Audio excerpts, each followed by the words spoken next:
turpi për drejtsinë e kapur politikisht nga Edi Rama, do ta vazhdoj këtë çështje deri në Strasburg dhe pa diskutim që të drejtën do ta fitoj, por ajo që dua të theksoj, jo se nuk e kam bërë përpara, por duke qenë se e kam provuar vetë edhe në kurriz se çfarë do të thotë të prodhohet pa drejtësi nga institucionet të cilat duhet të prodhojnë drejtësi, do të luftoj akoma më fort për interesin publik dhe për interesin e qytetarëve, të cilët fatkeqësisht përballen me padrejtësi të përditshme jo vetëm nga institucionet e drejtësisë, por edhe nga të gjithë institucionet e ekzekutivit, të cilat janë kthyer në institucione dhunuese dhe gjobash të përditshme, të cilat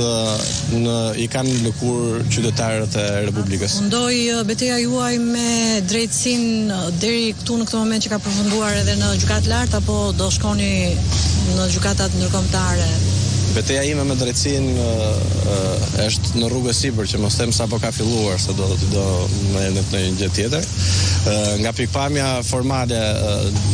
depozitoj për pak ditë në gjykatën kushtetuese dhe nëse do të ketë kontroll, siç po duket, të gjithë sistemi i drejtësisë nga ana e qeverisë, do të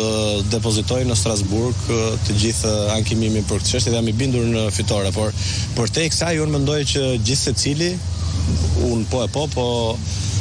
kushdo që ka një mision publik duhet të bëjë betejë që drejtësia të jetë drejt. Ju e dini që sot për shkak të reformës në drejtësi, e cila është mirë pritur dhe në të gjitha këto vite unë kam qenë mbështetës dhe kemi qenë në çdo studio ku kam pas mbështetje duke u nisur nga predispozicioni pozitiv që duhet i dhënë kohë